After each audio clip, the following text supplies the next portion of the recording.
The world is becoming increasingly proficient at telling stories that deny God. As such, we need Thinking Christian to become as natural as breathing. Welcome to the Thinking Christian podcast. I'm Dr. James Spencer.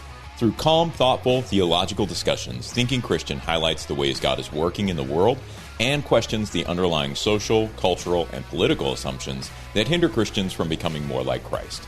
Now, on to today's episode of Thinking Christian.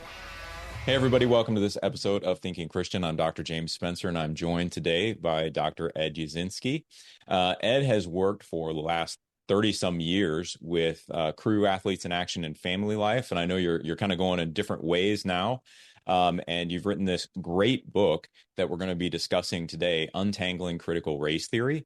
Ed also earned his PhD in American Cultural Studies and where was that? I'm not seeing that on my sheet. Where'd you earn your PhD at, man? Bowling Green State University. Bowling Green State. I'm so familiar with that. Yeah. I didn't check where that was. But anyway, we're going to be talking about your book, Untangling Critical Race Theory. It's published by IVP. And Ed, I'm really excited to have you here. Read your book last night. Loved it. And I'm excited to dig into this conversation. Well, good to be here, James. I've enjoyed having these conversations with people that are interested in it. So thanks for getting me in here. Yeah, absolutely. Well, I think one of the things I loved about your book was where you started. I feel like there's some ground that needs to be cleared. And so what I was hoping we could do, and usually I don't like to do the book report thing on the podcast, but I think it's necessary in this case because there's a lot to unpack. So let's talk a little bit about some of these underpinning theories of critical race theory and how you've presented them in the book, and we'll have a good conversation about it. So Marxism. Let's start with Marxism, which is, as you say, a dirty word in many Christian circles.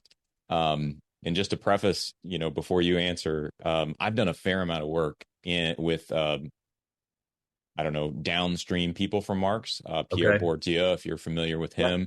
Sure. He very much expanded on Marxist theories, and I found him to be relatively helpful in thinking through contextual and situational kind of analyses.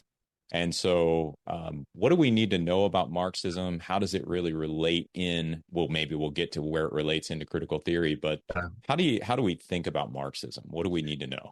Yeah, good. Well, and the only reason I would have anything at all to say about it is because of going and doing that PhD work. So I did more conservative-ish theological degrees 15 years before that at Trinity Evangelical Divinity School. So that's really my base and my foundation. And maybe even just for listeners who might be already getting on the defensive, I don't in any way fashion myself as a Marxist thinker now or anything like that. But I was very influenced back in the early 2000s when I went to do my PhD because we read Marx himself, and then we read people that were downstream, which is there's tons that's just been written that's influenced by Marx. And I'd never really exposed myself to Marx's writing before, which was so interesting to me in my 40s to think, how is it that I have all these different degrees and I've got, my undergrad life, I managed to avoid somebody who, for better and worse, and I think our listeners would say for the most part worse, has influenced the globe, right? He's had this global influence, and I really know nothing about him, except that there's been a lot of evil done in his name.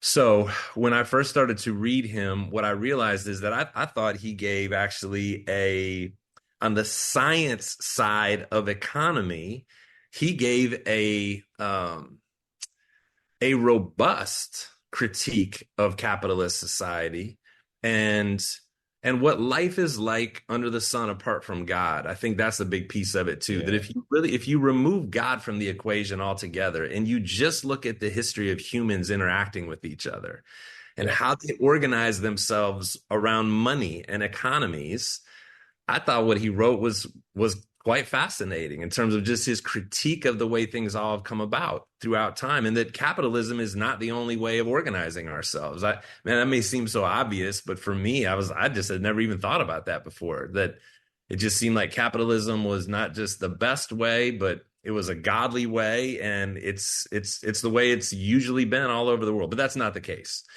So that was all very interesting to me, just to read his critique of how it all came about and the effect then that it has on the way we organize ourselves, the way we think about ourselves as human beings in relationship to one another, the way our education system works, that like every aspect of our society is literally angled towards keeping capitalism afloat.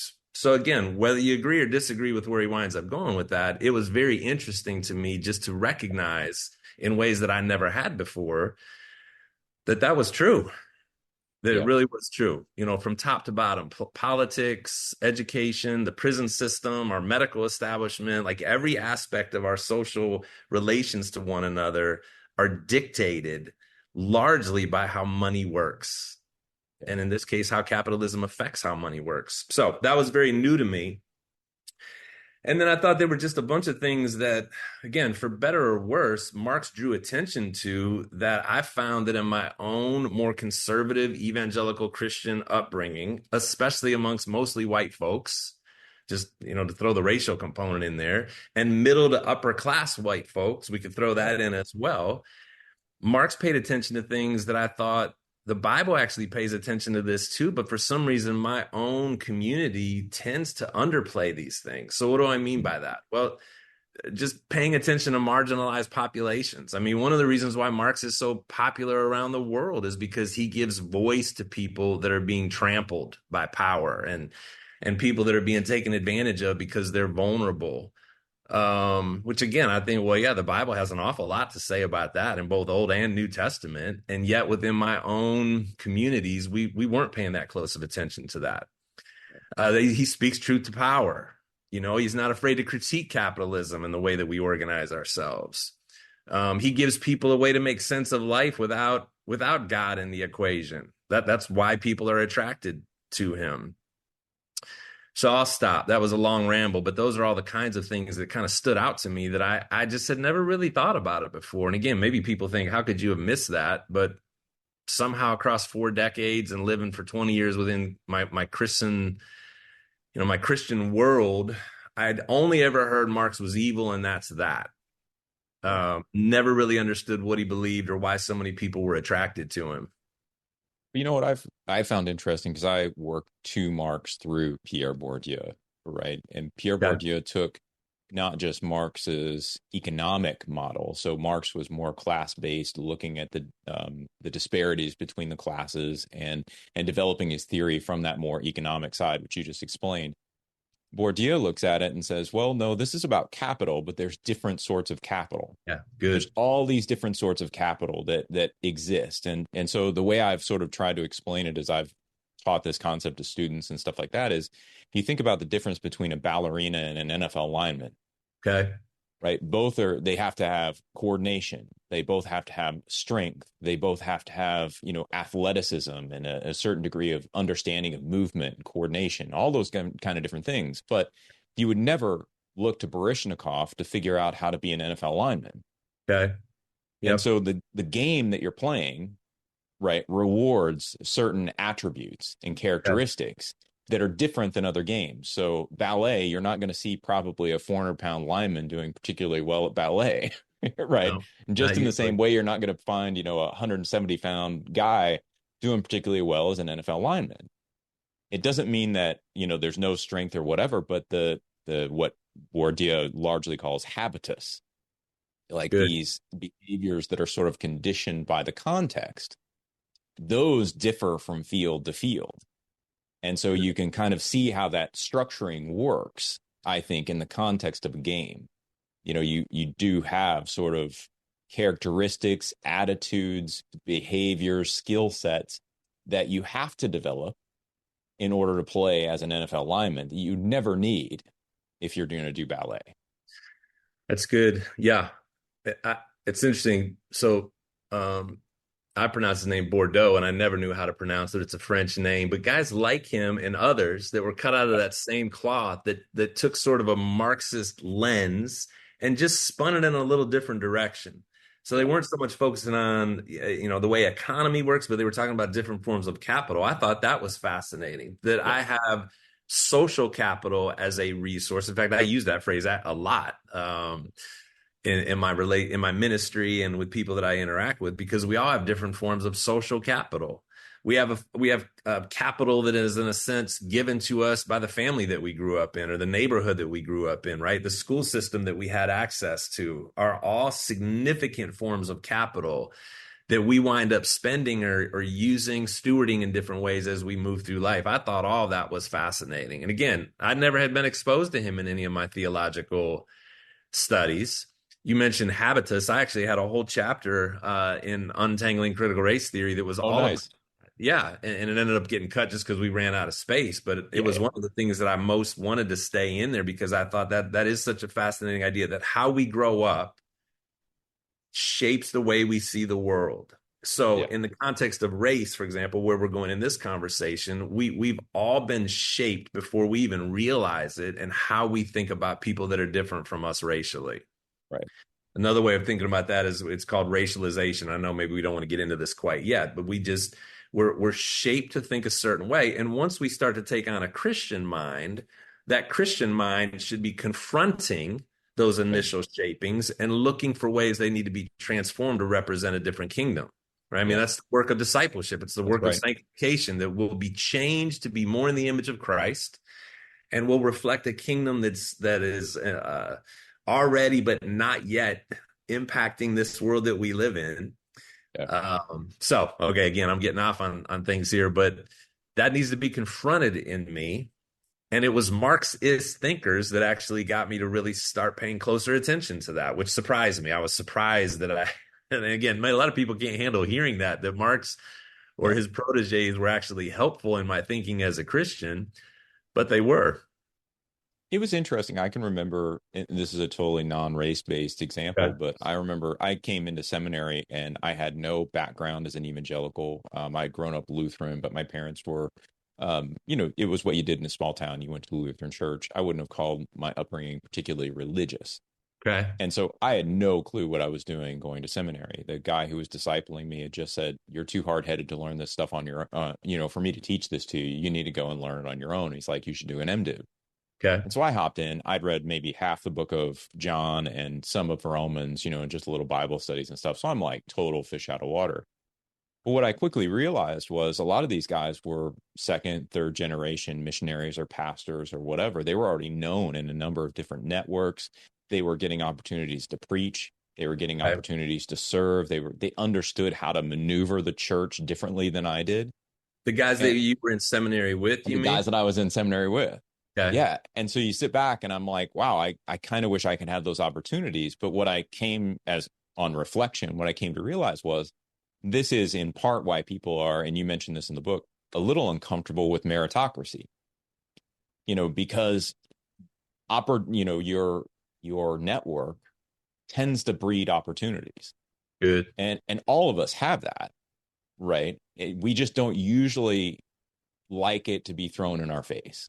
Yeah. Right. I know I've gotten opportunities later on in life as I built my professional career just because people knew me and they knew they could trust me. And so even if I wasn't the best candidate, there was a component of me that they knew would fit. Mm-hmm. And so that made sense. It didn't matter whether the other guy might fit. They were going to take the sure bet that I would fit. You had relational capital. I had relational capital. That gave you an advantage. That's right. That's not a bad thing. It's just reality. Right. And I think we all experience that at different ranges in our lives. It's a very interesting thing to look for as you're sort of walking through different areas of life, because our networks really do tend to shape what opportunities, not the only opportunities we can get, but I would argue how hard we have to work maybe to get those opportunities. Yeah, well said, James. And if you're in a network or you've been placed in a network that doesn't offer opportunities, you have to work twice as hard, 3 times as hard, 10 times as hard, not only to get out of that network, but to create a new one, which has all kinds of relevance to what we're talking about here, right? That there's still, when it comes to race, there still really are the effects of 50, 60, 100 years ago that continue to linger today because people are still in networks that were established under a hyper racist system. Some have gotten out, Some have managed to do the work to develop new networks, but many still have not. And so the question becomes, what is our responsibility to those people and to those communities as Christians? I mean, it's two different questions. What is it just as non-Christian people, just from a political standpoint, what's our responsibility? That's getting talked about and argued about all the time. Another question for us is, what is our responsibility as Christians, regardless of what our government and the political, binary that's set up for us, regardless of what they say needs to happen? What's my responsibility as a Christian to steward the resources I have, to be a blessing to people who maybe have not had the same access to resources because of historical trends and because of evil that took place? What does that responsibility look like today? Well, I would say it's interesting. I had Caitlin Beatty on, and she wrote a series of articles called the Evangelical Bro Code. Okay, go ahead. And essentially, so the Bro Code, she defined it a little bit differently than I will, because it was a more elaborate kind of thing. But basically, it was that men in evangelical organizations tend to have certain privileges based on the assumptions of those Christian organizations. Okay. So, for instance, that men should be the breadwinner in the family. And so you see far fewer. You hear far fewer stories of men working for unlivable wages or working, sort of full-time, part-time jobs. Okay. In the same way you might women. You see she talked about the Billy Graham rule and the tension between male leaders meeting with female leaders to avoid the impropriety that may come from, sexuality and those kind of things. Sure. There were a couple others, but as I reflected on it, kind of what I came to was this. The evangelical bro code, to the extent that it exists, doesn't help men either. Okay. It allows us to sort of, I had a boss one time come into my office early on when I was working, and he said, I think you're getting by on your good looks and charm. Okay. And I kind of laughed it off at that early point in my career, but I think the reality was he's right. Okay. And so is it good for me to get by on my, quote, good looks and charm? No. Right. That's not helping me develop my competency. It's not shaping me into a better employee. It's not doing anything for me. Yeah. And I think there may be a lesson there, like sort of a third question to ask. Not only how do we help and what's our responsibility, but also how is it hindering our discipleship? Good. To continue to live within the quote unquote givens, right, that our culture sets for us, as opposed to questioning those givens and saying, God has given us a new path. How does conforming to this understanding of reality hinder us from walking on that new path? Okay, that's good. And to the extent that it does, I think it actually hurts us. It hurts us as Christians. Yeah, it hinders us from growing. It hinders us from appreciating and understanding other people's reality outside of our own little sphere of influence. And again, that doesn't mean that I'm an evil person. It doesn't mean that I have to be in this constant or endless state of repentance about the privileges that I have or the social status that I've been able to work with. It means I should, again, just speaking even in biblical terms, I should be regularly and consistently grateful for opportunities, for the platform, the bed that I have to sleep in, right? Whatever it is that God has given us, I should recognize those things as things that not everybody necessarily has around the planet. And at the same time, it should cause me to really become a better listener to other people and to become more curious about what their experience is and not assume or project my experience onto everybody else. Right. Which sounds so obvious, James, doesn't it? And yet we don't live in a time that's not happening very well in the church. I don't expect necessarily folks outside the church, even the best of humanists, will not do that consistently. I do have a little different expectation for us who are being shaped and renewed by the word of God, assuming that that's actually happening. Those of us that are being changed, shaped, reshaped, transformed in our thinking by the word of God, I would expect gratitude and curiosity to be characteristics of how we interact with people, that we be known for those characteristics, people that are different from us. that's not really the word on the street right now about us. So I want to keep working towards that, right? In my own life and in the people I have influence over, I want us to keep getting better at that. As long as we have, breath and life in us, let's try to grow in the way we interact with people. Yeah. I just interviewed Mark Matlock for the podcast, and he wrote a book called Faith for the Curious. And one of the comments he made, though, is that what he finds is that most of the curious people are actually outside of the church. Interesting. That the people inside the church are far less curious even about their own faith than people outside the church are curious about, spiritual things, not necessarily Jesus, but just spiritual things. Yeah. And I think it's a really important point to say, if we lose our curiosity, I think I see a correlation between curiosity and caring for people. Okay. If I'm not curious about why they're feeling the way they're feeling, if I'm not curious about the way they're reacting the way they're reacting, if I'm not curious about, their lifestyle and the way that they live and see the world, what I'm really just trying to do is get them to conform to my standards. I want them to act the way I want them to act, regardless of how they feel about it, regardless of what their experience is. I just want them to conform to a particular realm of behavior. Now, ultimately, we want them to conform to the image of Christ, and that's the ultimate aim. But I think there has to be that curiosity about other people. Good. To understand what's going on there, what's under the covers here, how have they been uniquely gifted, how have they been uniquely hurt, how have they been uniquely whatever, right? Across that spectrum, because otherwise, without the curiosity, I don't know that we can have the care. Yeah. Good. Well, we came on here to talk about a race book, and we started by talking about Marxism, and now we're just talking ministry philosophy. Yeah, exactly. No, I totally appreciate that. And yeah, I was so shaped by Eugene Peterson and the writing of Eugene Peterson. Yeah. Presbyterian pastor. He wrote The Message, for people that don't know, but he actually wrote a whole bunch of books on just ministry and how to do ministry. And he talked about in his book called Working the Angles of Ministry. He talked about the importance and the need to maintain a sense of awe when you're in the presence of people, which again, I need that. You can just start going through the motions every day of dealing with people and tolerating people. You're barely tolerating yourself sometimes.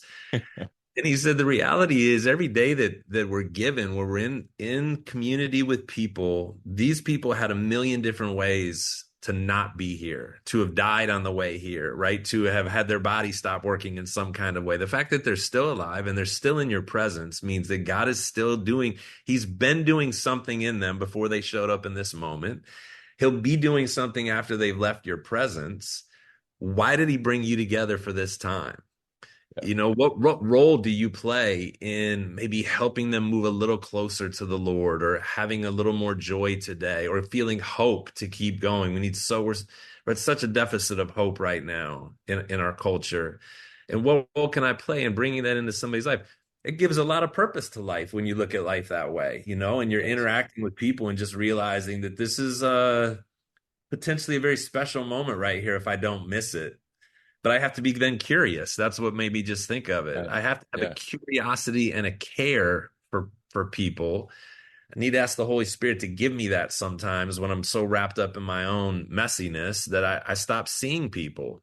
So I love that, James. Love that you said all that. Well, I wonder if the flip side of curiosity is really, and to get us back on track, critical, right? Critique, right? Because there's one thing about understanding and accepting that this is another person's reality. It's a whole other thing of accepting that in an unqualified fashion, or without any additional critical thought given to it, right? And so talk a little bit about maybe critical theory and what role it can play in sort of the way we think as Christians. Yeah, well, again, just getting back even into the history, Marx predicted that there was going to be at some point an economic meltdown, that capitalism would collapse on itself. And there were plenty of opportunities. He wrote in the 1850s, 1860s. That's when his stuff was being translated and created. Early 1900s, there were a bunch of opportunities for economic meltdown to happen. And there were a bunch of opportunities for the revolution that he'd been talking about to happen around the world. And instead of it happening, there were dictatorships that rose up. capitalism in some ways got stronger around the world. And in those places where communism took hold, it completely worked against human flourishing. It killed millions and millions of people, tens of millions of people, right? So there were mostly men in the 1930s who were living, right before Hitler got going, and Mussolini and Stalin, who were looking around and saying, how is it that not only has capitalism not folded, but we're being given over to dictatorships? What is it about now the way the world is structured? What is it? How is it that people who have power like this are able to get it and then maintain it over millions of people? How do we let a handful of people basically control us? That's what they were after and what they were thinking about. And again, they're doing it with really no concept of God. God is just a manipulative device used by the powerful to keep them under control, if anything. So they're not trying to think theologically about these things. They're thinking purely materially. And so they introduced this idea of really trying to look at beneath the surface of the water. You see the top of the iceberg, what's just going on, but there's always stuff going on beneath that's allowing people who have power to control everybody. That was their thing. And so again, man, there's most of the people that are known in critical theory, a bunch of them committed suicide. A bunch of them wound up being very nihilist in the way they wound up their lives, because again, they looked around and saw no hope. There was no God coming to save them. There was no real revolution that was probably going to overthrow dictators. And every time there was any kind of revolution, a new dictator just rose up to take their place. And that's very discouraging when you're looking closely at the details of history. But again, what I did appreciate about those men and women who started to join that critical theory fray is I appreciated how they got me to stop just taking what I saw on the surface and to start thinking more critically about what's actually happening to bring things about and to maintain the power that people have. So, how has that applied for me even in looking at the church culture of today? There's a lot of critique about big evangelicalism and mega churches and way some men and some women, but mostly men still, are able to get an amazing amount of power over groups of people.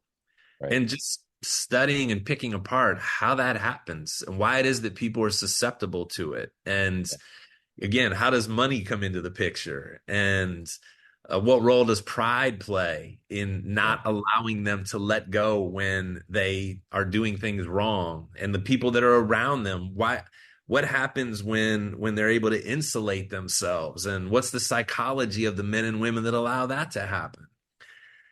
I got most of that kind of thinking from the critical theorists. Again, not necessarily drawing their same conclusions about the way the world works or why it works the way it works, but by infusing some theological categories into it, like sin, exploring the way sin does its work in the church, even amongst very successful pastors and ministry leaders. There's really horrible things that go on. Yes, it's really interesting. I mean, I think I can go back to, I can't remember when it was first published, but James Findlay wrote a book on D.L. Moody. He wrote a biography on him, and he was talking about the church in relationship to the economic world during the Industrial Revolution. And one of the passing comments he makes is that the church had become so tied to the business community and the economic model of the United States, they were unable to offer a sustained critique of the economic relationships. Interesting. Good. And I mean, it's this moment where you sit back and you're like, what you really needed was critical theory, right? That's right. People who didn't care what they lost, but were going to question the structure regardless and try to understand how this was forming and shaping God's people in ways that were unfortunate.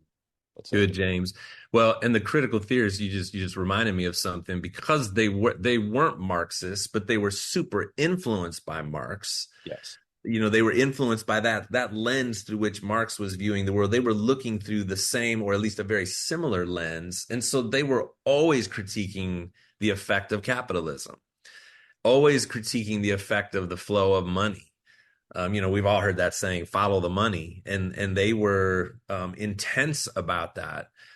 Yeah. And it really is fascinating and discouraging to see really how much of church life has been more influenced not only by secular economy, but secular politics. I mean, we could say the same thing in some of the concern about Christian nationalism and the concern about evangelicals being connected to Donald Trump in the 2016 election, and of course now there's plenty to be exposed about our fascination with power and our fascination with money and the hold that it gets on us, even as devoted Christian people. It's a constant danger. And critical theorists actually gave us the tools and the analytical way of viewing the world to expose a lot of that if we want it. That's your point. Not everybody wants that. Not everybody wants to see how things work. It's too unsettling. What will we do now? What if we had to change our church that we were in or the congregation we were in? If we had to change our lifestyle as we got exposed more to maybe the way we've allowed money to become an idol in our own family life or power to become an idol, it's really unsettling to have to rethink that stuff, especially as you get older, Oh, it's really unsettling. I've had multiple conversations with one of my buddies. He's an Indian gentleman. And one of the things he talks about, he's like, he read Willie James Jennings' work on Christian imagination. And in the end of that book, he talks about location and real estate as part of the solution to multi-ethnic conflict. Okay. And so we've talked a number of times, and I'm like, so what does this mean for you? Like, does this mean you move your family? Like, does this mean I move my family? Like, what does that look like? And he said, probably not. He said, sadly, maybe it should, but he's like, you're just so grounded, the realities of life sort of start to press in. And it's like, interest rates have now a bearing on what you can or can't do, how long you've been in the house, what your mortgage, all those different things.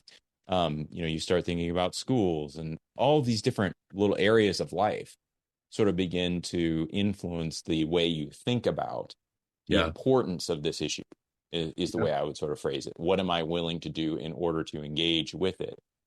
And I've really appreciated him. Like he's talked about that in terms of it's not something we should necessarily feel bad about, but it is probably something we should very much own. Like really recognizing it. So and even asking. It is interesting. And even asking, short of taking radical steps to move into completely different neighborhoods or change states, which I've had some friends do that, James. I do know people that have totally done that because they had new convictions about the way they thought they should be living or the way they wanted to get away from how they had been living. And so they moved into the city or from the suburbs or from the country even. But most people haven't done that. At the very least, what I'd want to keep challenging all of us to do is ask, what is there still something short of that can be tweaked in the way I operate? Do I shop 100%. In different places? Do I consider joining up with a different congregation, changing churches, or at least pushing my church to be more in partnership with other congregations that are different from us? I mean, that's probably even harder for some people than it would be to move, get them to work with other churches. But there are steps that can be taken. What we watch, what we listen to, who starts to influence the way we think as we move into this next year. Those are changes that can be made like significantly easier that begin to shape the way we live in this next decade, if we'll make those moves now. Well, let me ask you this, because I think I want to move on to CRT. I want to make sure we leave enough time for it. But one of the things that I see, and I think you would probably agree with this, as I was reading your book, one of the things I kept coming back to was this. All of these theories, and often the people who oppose these theories, have the wrong target. And what I mean by that is this. They construct a utopian vision that is not theologically aligned, right? It isn't drawn from Scripture. Okay. Right. So they have this hope for a utopian world, and they understand then how to pull the levers and push the buttons to get them to their utopian vision. But that's not the right utopian vision. Are you saying the people that are critical of things like critical race theory are doing that? I would say both sides. Oh, yeah. I think there's a deficit on all of these theories, right? And I would say this, we're talking about critical race theory, but even in the realm of politics, conservative politics does this same thing. Sure. Right. You tend to see a vision of our nation put forth. Good. And then you start talking about all the levers we could pull or buttons we could push to get there. And one of the great quote, I love this quote from Ian McGilchrist. He's a philosopher and like neuroscientist, and he talks about we tend to think that simply because we understand how to coerce the world, get it to do what we want, that we understand it. Okay. And he said, so it's no wonder that we keep messing things up and that the world falls into chaos, because we're pulling levers and pushing buttons, but we really don't understand what we're doing. We just know what effects they have. Interesting. And so when I look at critical race theory, when I look at, anti-critical race theories, whatever we want to call those, what I see in both is not a sustained theological critique or a real deep understanding of human limitation, our deficits of perception, of what's deeply wrong with the world. What I see are competing utopian visions, neither of which are aligned with what we see in Scripture and the desire to build God's kingdom. Wow, that's good, James. Yeah, and maybe an unwillingness to live in the middle of contradiction, and to acknowledge and to acknowledge and admit that we are all a bundle of contradictions all the time. Again, that doesn't mean we're all evil people. And within the Christian world, we are saved by grace, which should mean that we of all people can recognize, or should be willing to recognize, contradiction. I'll try to say this real quick. Just a few weeks ago, for the first time ever, I was in Philadelphia. My wife and I got to go there. And so we went to visit Independence Hall, if you've ever been there. Amazing thing. The Declaration got signed. It's fascinating. I love history. I love standing in a space where something significant happened. It was very awe-inspiring in me. Then you go outside there, and they've got this little area where the bell, the Liberty Bell, is housed. And of course, everybody is walking by there and taking pictures of it. And that bell represents freedom.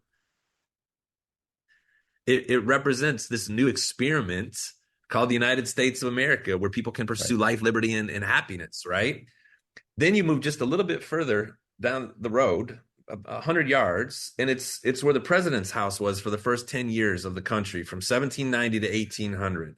Washington lived there and Adams lived there before Washington, D.C. got established.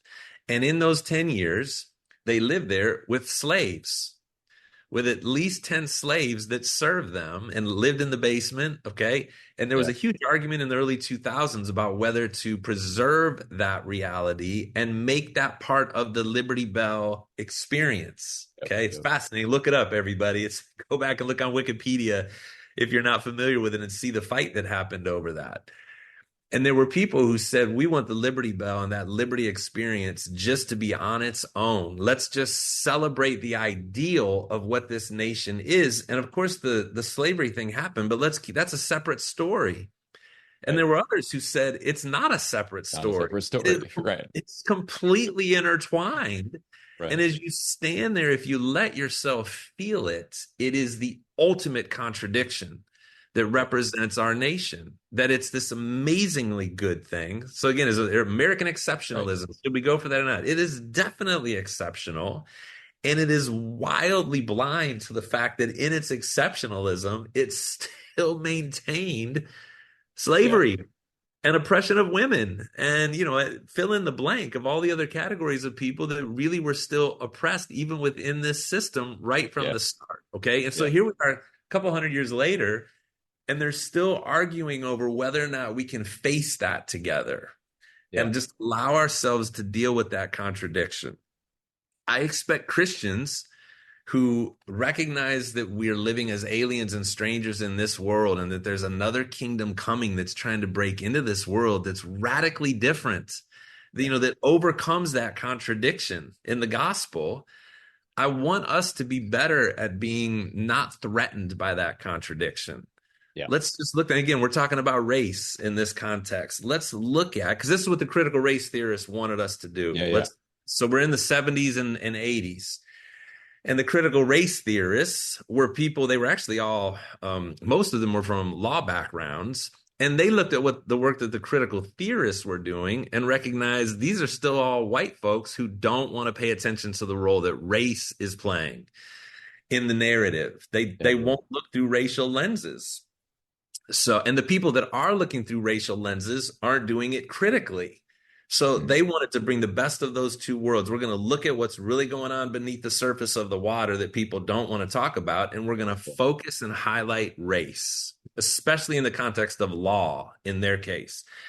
And look at how law actually, on the surface, we talk about it as though it should actually be standing against racism, and yet in loads of cases, law was actually still being used to preserve and maintain a racist system and keep segregation in place, keep those who have power, which was mostly white-skinned people, mostly white-skinned males even, and still in the 1970s. We're going to keep this the way it is. We're going to be able to employ racism without looking like racists. Right. So they committed themselves to saying, well, no, we're going to confront this narrative that's floating around that we're all good now when it comes to race. We had the 1960s. We passed new laws that got rid of Jim Crow. We're good. And the critical race theorists said, well, that's just naive. That's crazy talk. We're not good. There are consequences to the patterns that have been established across centuries. There's patterns that have been established that continue to not allow anything but white voices to be at the table. There's patterns that have been established that say that, yes, meritocracy, you used that word earlier, that everybody's starting at an equal point. And now it's just a matter of who's going to outwork the other person. And it's like, well, now work actually still matters, but some people are starting like at minus 100. They're not starting at 0. That's right. And so that's what they were doing. They were shining a light on those contradictions. They were shining a light on what's really happening when it comes to race. And even back then in the 70s and 80s, folks didn't like that. There was kind of really, I think, mostly politically motivated fights were going on around those kinds of theories that were being presented. The same kind of pushback that's happening now. There's just an unwillingness to look at it. Yeah. So again, I don't think that should be true in the church. Yeah, and I think the big question is, so I think part of this is framing, and maybe some of it is what people have heard versus what people have said. I think in other cases, it's what people have said, right? And so, we've all sort of heard the narrative of, if you're white, you're automatically racist. Sure. I think that's a poor framing of this issue. Yeah. My tendency would be to think of it in terms of every individual has unique obstacles that they have to overcome and unique resources they can draw on to overcome those obstacles. Right? If we just think about it in general like that, now what we can look at is we can say, well, those individuals are often embedded in groups. Okay. And so is it harder for someone who, and I'll just use me as an example, is it harder for someone who comes from a small rural town with no particular political connections, lower middle class most of my life, right? Okay. I mean, I lived in public housing when I was a little kid and those kind of things. So I would have been lower class at that point. Okay.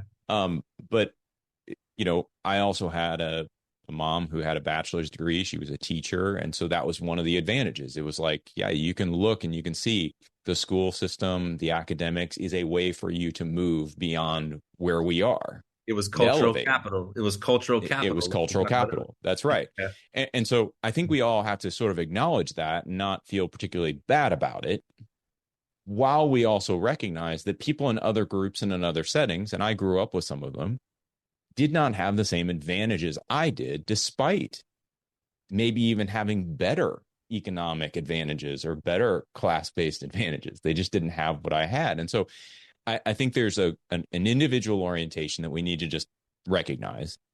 But then I also think we need to acknowledge that this happens in tranches, right? It happens in groups. Yeah. Right. It does. There's a general trend of individuals who are going to have similar, though not exactly the same, advantages and disadvantages. And that's what critical race theory is trying to get at. It's not to say that there's never going to be a black person who's going to succeed in America. That's ridiculous, right? Individual African American people or, different races are going to have advantages that allow them to sort of transcend out of the group. But the group as a whole, what critical race theory, as I understand it, saying is that, yes, there has been an openness and an opportunities opened up for everyone in America, but to access those opportunities requires us to get over 16 obstacles, right? You're running a straight sprint where I'm running the hurdles. Yeah, I'm good. You know what I mean? Yeah. And so it's like, who's going to win that race? Probably the guy not going over the hurdles. Yeah. Yep. Good, James. And well, go ahead. What else were you going to say? No, I think, please go ahead. Yeah. Somebody said this to me, and I just want to back up for a second. I thought this was really simple but profound, that theory is neutral, people are not. Yeah. Theory is neutral, people are not. And I think that's actually helpful because everybody's worked up about saying that theory is this or critical race theory is that, and that it's not at all compatible with a Christian worldview. There's so much of that kind of talk in the last 5, 6, 7 years. This is part of the reason why I tried to write what I wrote, because I just thought, well, that's not true, that all of this is just evil. The lenses through which they're asking us to look are actually quite neutral. Yeah. So for one of the theories, let's say one of the critical race theories, one of the predominant ones, is that race is endemic, meaning that it's everywhere. It's hardwired into the entire system. Okay. Yeah. Well, the first time I heard that, I shrugged my shoulders at that and just thought, of course. And in my mind already, I was like, well, that doesn't mean that every single element of society is nothing but racist, or that all white people are necessarily already. My mind didn't go there. Right. It's just saying race is woven into the fabric of our society across hundreds of years, and you can't avoid it. It's always in there somewhere. Now, what people do with that and what they propose as a solution to it once it gets exposed in a particular element of society or aspect of society, we shine a light on the school system, or we shine a light on the NFL and the NFL's hiring practices, or we shine a light on the prison system, because that's really what critical race theory wants us to do, is look at these individual aspects of society and ask these questions about it. The solutions that people come up with can be very evil. They can not align at all with what, again, I'm saying this as a Christian man, they can not align at all with what a Christian worldview would look like, or a kingdom worldview. And I know people even have problems with those phrases these days. Right. Okay, but we don't even need to get into that. They don't align with what Christ would have us do. So I don't have to accept that. I can reject that. I can stand against it. But the theory itself is forcing me to ask really good questions about my congregation or my organization and how we got here. So even going back to the example that you just used, James, it's so interesting, as I now have just had chances to travel and be in different parts of the country and be in cities and in suburbs and in conversations with churches that are in all these different places. And it's interesting that some people have already been having this racial conversation in depth within their church, literally for decades. And they've paid attention to the racial effect of their history and their denominational history, their local community's history, where the church is located. They really have paid attention to that, and they've looked to use their resources, and they've looked to try to help those who are vulnerable in that community, white or black. But I guess I'm thinking especially of white congregations that are paying attention to non-white people that live in their communities, and they're trying to make reparations, if that's a phrase we want to use. They're trying to use their resources to help fill that gap of inequality that was created by all these hundreds of years. Yeah. James, other places haven't even, they won't even let themselves think about it yet. So they're literally still functionally in 1950 in ways. You mentioned out in the country of Illinois, or I'm in Ohio, and you just go out into the country. It's really different than it is if you're a church that's in a city, 100%, Columbus or Cleveland, right? Yeah. And so even to make these blanket statements about where we're at as a church right now when it comes to race, I get sketchy about that, because it's not always all bad, and it's definitely not as good as a lot of people want to think. It's case by case. And will you take seriously, again, I've said, I wish more Christians had taken seriously the critical race theorists when they first started writing in the late 80s, early 90s. I wish there'd been more Christian work done to say, how can we take these lenses that they're wanting us to look through as a society and just apply them to the church? Right. And then we weren't doing that. At least not, very little was being done in it. Emerson and Smith wrote the book Divided by Faith in 2001, which was a decade after critical race theory. You could say that they actually were trying to look through the lens of racialization. Agreed. Yeah. But even that was met with indifference by a lot of people. It was met with, political retaliation.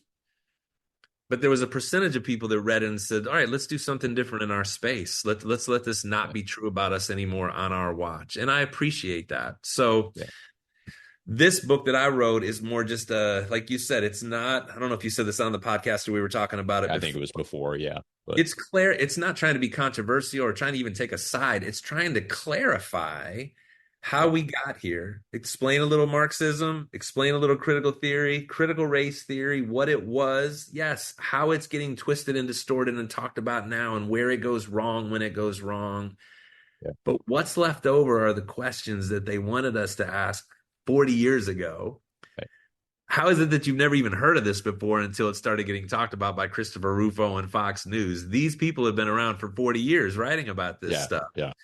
And this is all going to go away. It maybe already has gone away. So what's still after critical race theory? What's left now? Are you asking the questions of your congregation or your Christian organization that they wanted us to be asking?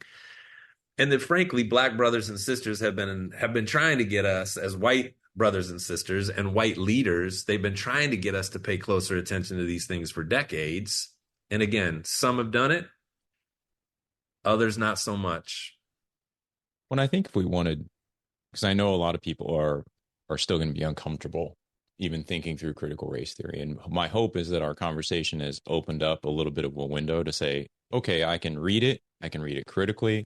I don't have to agree with everything. I don't have to agree with the solutions. Like, there's just a way for me to understand this so that I am being curious about what these folks are thinking and experiencing. And this is an interesting way into understanding how other people who are different than me see the world. Yeah. But I would also just say, if we want some biblical handles, right, to approach this issue, I would go at least two places. Number one is the Hellenistic Jews who are not being served as well as the Hebrew Jews in Acts. Yeah. Right. And so you have, it's pretty clear in the text that this is some sort of a language barrier, or at least, some sort of quasi-ethnic divide. Okay. I wouldn't say it's race, but a quasi-ethnic divide there, where a group of these new Christians are being served differently at a lower level than a different group. And the apostles look at that and they say, yep, there's credence to this. We see the problem. We're going to now arrange ourselves such that this is no longer happening. Okay. So, I would encourage Christians to reflect there. The other place I would go is the notions of partiality that we see throughout Scripture, particularly in the book of James. Wow. Partiality, when we think about it, what James is talking about between not being partial to the rich, right? Mm-hmm. Don't seat the rich person at the head of the table. This is the dynamic that we're really, I think, dealing with here. If we got down to the underlying sort of challenges that race poses for us in society, it is an issue of partiality. Okay. And so as we're creating these artificial boundary lines in the church, and I don't mean artificial in saying that race doesn't exist or something crazy like that. I'm just saying that if we tend to privilege one over another within the church on arbitrary distinctions, like the Bible speaks against that in a number of different places. And so we need to be asking ourselves, at the very minimum, are we being partial to one group versus another? That's good. And if James. so, how do we adjust to be impartial such that the community of faith exhibits this virtue of impartiality within our congregation? Yeah, excellent. And sometimes I don't know where that partiality exists inside of me until I'm in the midst of people that I don't like or that I'm uncomfortable with, you know? And so it's really hard if I'm in a monocultural setting. Again, this is true for Black folks, for Asians, for Hispanics, whatever. If you're in a monocultural element, to try to have this conversation is almost too abstract. It's almost meaningless. You don't really know whether you're partial or not until you're in a setting where you're with people that make you uncomfortable. Right. And then you realize, I'll say this for myself, I don't realize how much white supremacy I have still lingering in me. Okay. And again, this is a horrible thing to have to admit. This is the problem. Nobody wants to say this out loud about themselves.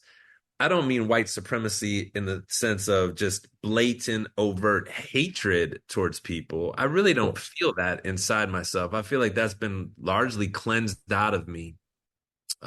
It's still, there's seeds that could be watered and turned into fruit if I wanted to water them. I don't. Okay. But the thought that white culture is somehow superior to all other cultures around the world, that's been inside me my entire life. Yeah. That's what's taught to me. It's what's been reemphasized. It's what came through the education system. It's what came through the entertainment system. Okay. So what do I need to do when I see that that's in there? First of all, am I in situations where I have a chance to see where that kind of partiality lives inside of me? I need to be among people that are different than me. You talked about that earlier. It's just good to be around people that are different so that I can grow. And part of that growing is sometimes just to see the supremacy type vibes that linger down in those dark spaces of our soul that maybe don't come out. Right? It's not even stuff maybe we say with our friends, but it's down inside of us, and you don't see it until you're with people where you're the minority. And suddenly you realize, I've never sat under any Black leadership before. In fact, I never really thought Black people could lead in this kind of a way before. Sure. And again, that sounds terrible, but I know that I've seen that in myself, and I've seen it because I have these conversations with other people. Yeah. That is more the norm than it is an outlier perspective amongst white folks. Yeah. So you just called us to the Bible. James, it's so easy to read a passage like that in James and just assume, that doesn't apply to me. I'm impartial towards people. And it's like, okay, I'd like to push into that a little bit more for your own growth and for your ability to appreciate why other people can totally see your partiality. Yeah. Well, and I'll say this, and then I have one more question I want to ask you as we kind of wrap up the episode. But I've learned so much just by watching and talking with my wife. So my wife is a upper level. She's a chief pharmacy officer for a hospital system in the St. Louis area. And when we talk about leadership challenges, I used to try to give her advice, and she would inevitably come back and she'd go, "That's something you can do. It's probably not something I can do." Okay. And as we did that over time, it was like my understanding of the difference between being a male in leadership and being a female leadership is actually real. Okay. There are real differences there that I don't normally notice because I can just do what I want to do and be who I want to be in those settings. And I don't have to adjust to anyone in the room. Okay. She does oftentimes. She's got to approach issues differently than I would. And in part, it's just, these weird perceptions of when I push back on someone, or if I raise my voice, or if I'm, pointing people to a data or trying to drive to a point, that's just good leadership. Good. But when women do it, many times it's a whole different perception. And we start to unearth these ideas of, oh, well, she's too pushy, or she's just being, moody today, or she's, whatever. And it's like those conversations have really alerted me to this idea that my experience is not completely invalid, but it is absolutely incomplete. And that when I run on my perception alone, and I'm not, to go back to a conversation we had earlier, curious about what other people are experiencing, I'm ultimately going to be less effective at interacting with them, at giving them advice, at contributing to their overall life and well-being, simply because I haven't understood them first. I've assumed them first, not understood them first. It's good, James. If I could ask, is your wife white? Is she black? She is, yeah. She's white. Yeah. So if you add a different skin color into that mix, 100%. Now you've got intersectionality. Now right. You've got what the original purpose of talking about intersectionality was, is exactly what you just described. That's right. That it's just going to be way more complicated for a woman, doubly complicated for a black woman, again, that's amongst all white men. Which is also where you just wind up shaking your head. That just seems so obvious the first time that I heard it. And I know there's a whole bunch of other stuff that's been thrown in with intersectionality now. And I know what happens when you start the sexuality in and everything else.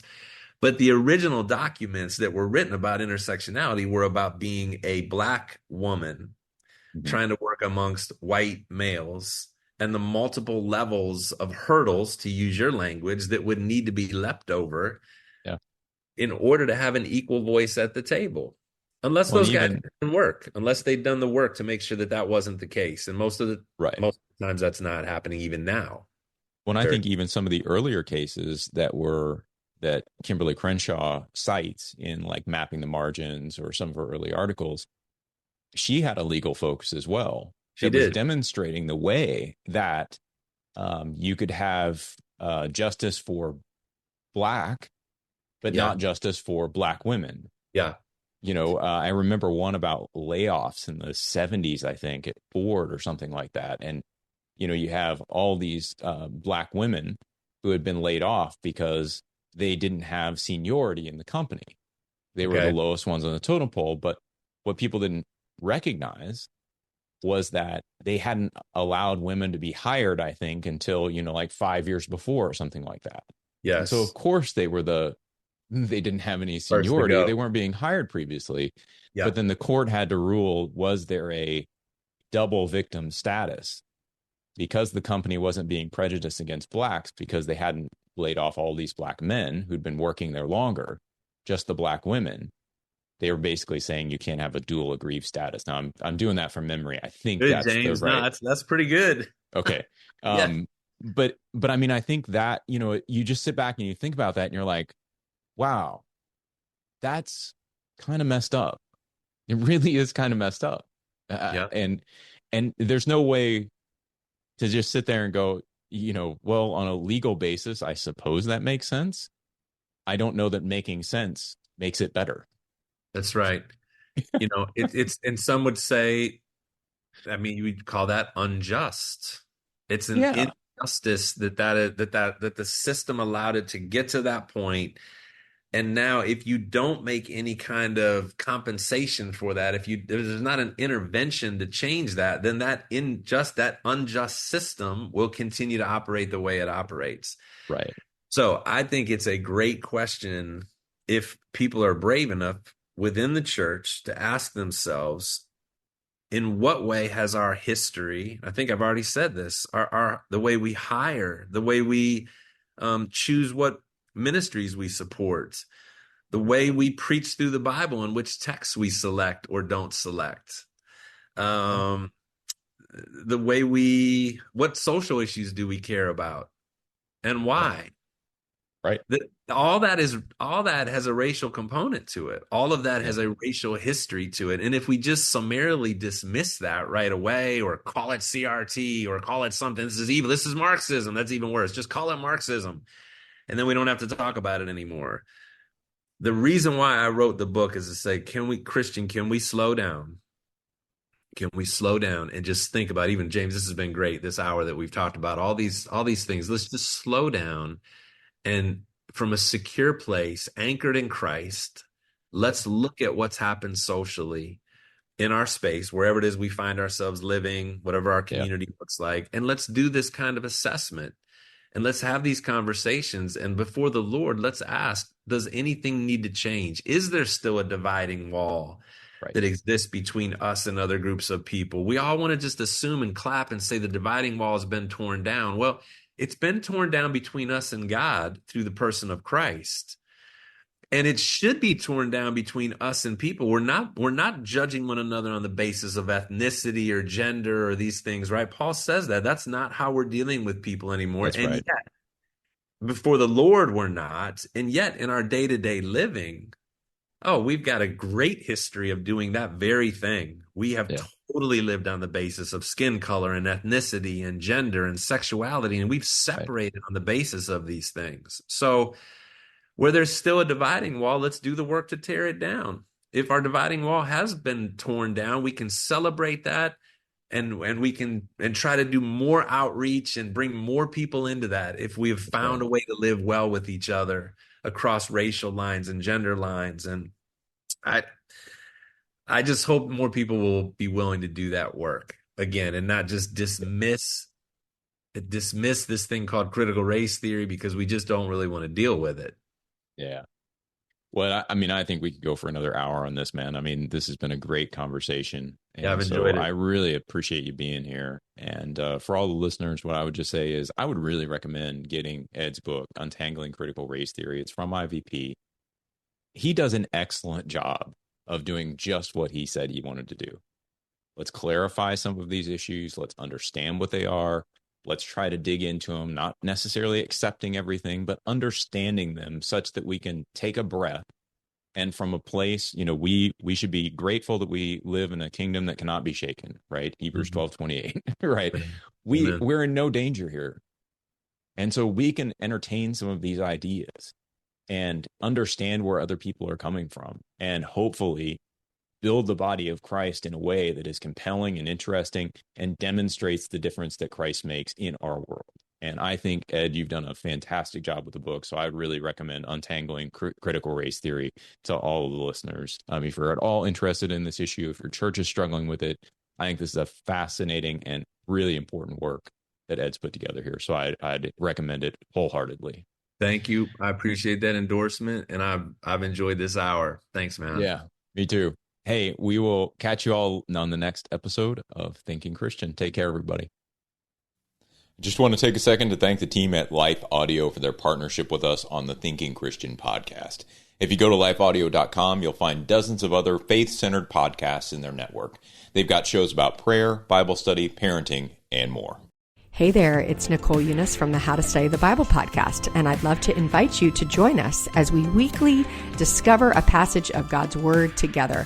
From beginning to end, from principles to practicals, we are here to make sure that God's Word is powerful and relevant to your life. If that sounds like something you're looking for, I would love to invite you to subscribe. You can go to lifeaudio.com and search How to Study the Bible, and we'll see you there.